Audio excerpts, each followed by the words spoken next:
Chapter 11 The French River The good weather held, and the spirits of the crew remained high as they paddled the length of the Mattawa. At Talon Falls, the point where their upstream labors ended, the voyagers held an impromptu celebration. Lalande started things off by slipping the metal shoe off of his setting pole. He needed to save the metal part for the trip back, but the wooden pole would not be needed on the big lakes ahead. Flinging it spear fashion into the pool at the base of the falls, he yelled, "Goodbye and good riddance to ugly upstream poling." The crew cheered as the other bowmen tossed their poles aside too. The middlemen splashed each other with their paddles, and one over-exuberant fellow knocked Pierre's cap into the water. The rugged portage to Trout Lake did little to dampen the spirits of the men. Pierre was amazed at how fast they covered the interlinked series of creeks and beaver ponds that led to Lake Nipissing. The bugs were horrible. Once Pierre opened his mouth to ask Lalande a question, and he swallowed a cluster of gnats in a single gulp. Lalande laughed and slapped him on the back, saying, "A little extra meat will do you good, my friend, but leave a few for seed. You don't want to eat up all the breeding stock." As they began their traverse of Nipissing, the men feathered their paddles, turning them flat into the wind on each forward stroke and pulling at a quicker than normal pace, without any urging.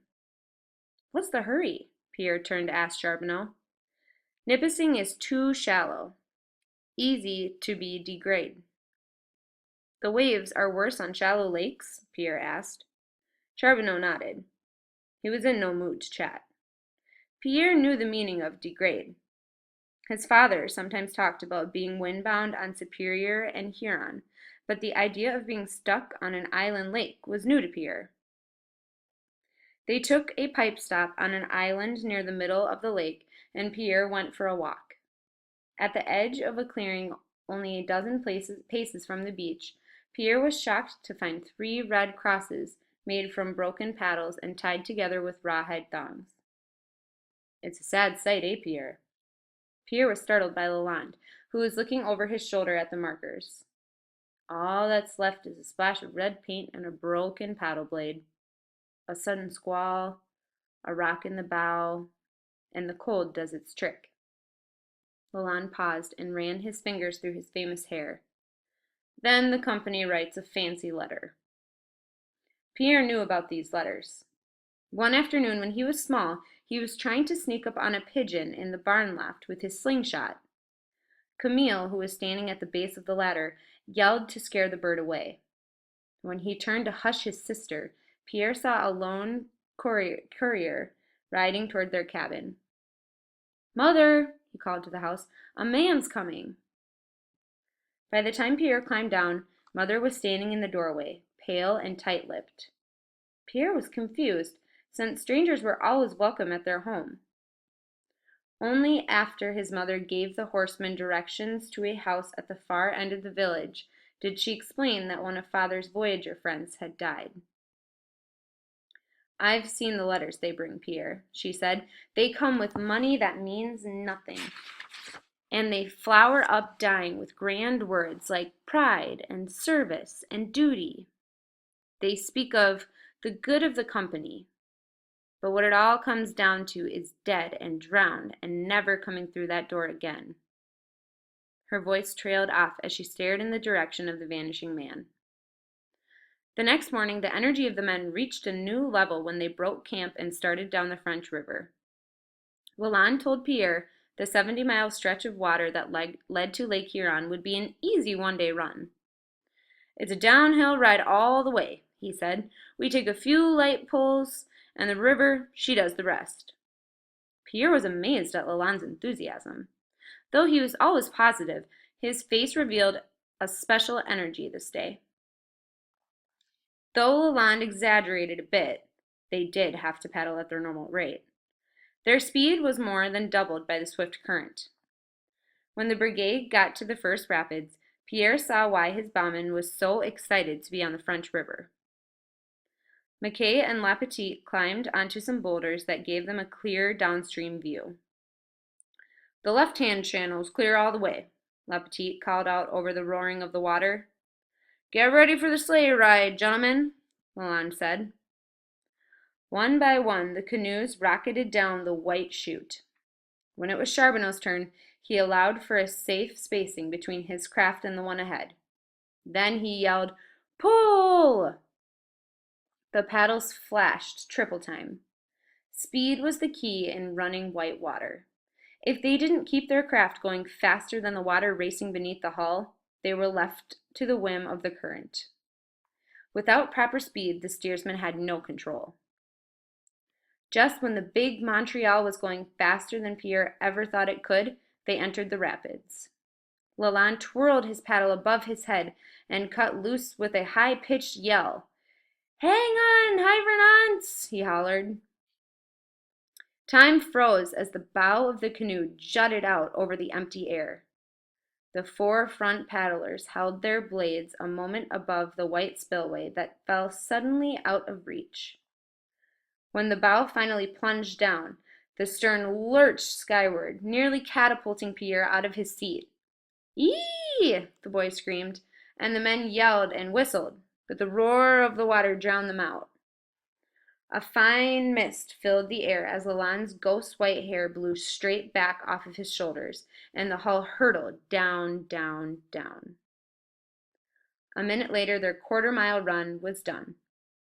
As the grinning canoemen paddled across the pool below the rapids, Pierre's heart was still racing. The whole way down the rapids, he had thought of nothing but the red crosses that dotted the waterways behind them. Would they place one here for me, as young as I am? He wondered. So, how was the ride, Pierre? Charbonneau asked. If anyone had heard him scream, it was Charbonneau. Gulping a deep breath to steady himself, Pierre replied, It was better than scary, than a carry. Charbonneau laughed. Spoken like a true canoeman. At least we start you out gently. Gently? Pierre tried to control his astonishment. Gentle is the word for this salt here, Charbonneau said, motioning with his head as he spoke. It is straight and deep. That's the easy kind. Even in low water, a man can run it blindfolded. But the shallow ones, the ones with quick twists and turns, those are a dog of another color. Any tough rapids on the French? Pierre tried to sound relaxed. This is mainly clean chutes. Some are a bit tight. We may scrape our gunwales now and then, but there's no tricky parts until we near the outlet. There we have a snaky patch of water that will take some good bow work. He paused. Not scared, are you? This old-timer? Scared? Pierre scoffed as Charbonneau laughed. The closer they got to Lake Huron, the more the channel narrowed. Just when Pierre thought the river couldn't get any tighter, they shot into the yawning mouth of a gorge that quickly narrowed to only 10 or 12 feet. Sheer rock walls rose up to block out the sun. For 100 yards, they skimmed down this rock gut, paddling as room allowed, but mainly giving themselves over to the skill of the foreman's steering. Once their left gunwale scraped against the side and knocked loose a moss-covered chunk of rock. Another time, Lalande had to rap his paddle hard against the cliff to keep the bow from veering too far offline. Pierre edged toward the middle of the canoe, his eyes wide and his mouth open. When they finally shot out into the light, Lalande called, Hold the right channel! The paddlers on the left dug hard. Then Pierre saw one of the tricky turns that Charbonneau had mentioned. At a place where the river momentarily widened into a foaming pool, they had to make a quick right turn. Since their speed threatened to carry them straight ahead into the rocks, the men on the left paddled with all their might. Those on the right obeyed Lalande's command. Ship your oars, and they had stopped paddling. The bow veered faster to the right than anyone expected, and Lalande called, Backwater left! But their abrupt right turn continued. The long canoe swung directly toward a foam-topped boulder. Lalande set his paddle against the rock. Pierre heard a sharp crack as Lalonde's paddle snapped in two. "Backwater!" the bowman yelled one more time as he bent to grab his spare blade. Just then the bow bumped up onto the boulder and the stern began to swing around. Pierre heard a yell behind him. He turned to see McKay's canoe flying out of the chute behind them, bearing straight for their canoe. Lalonde took a quick glance upriver, and then he tried one last desperate shove against the submerged boulder. The muscles under his loose shirt quivered, but the bow wouldn't budge. The stern swung faster now in the current, and despite the frantic back paddling of the crew, it looked as if they would be broadsided when McKay's canoe arrived. "No!" Charbonneau bellowed. Pierre closed his eyes, anticipating the shuddering crunch of a canoe shearing through their hull. When there was no impact, he opened his eyes just in time to see Lalonde leap over the side. Still clinging to the gunwale, the bowman planted both feet on the slippery boulder, grabbing the projecting bow with his hands, and heaved upward. As the front of the canoe came free, the fierce back paddling of the middlemen finally took effect. The stern swung back just as McKay's canoe brushed past, cutting so close that it knocked a paddle out of one of the men's hand.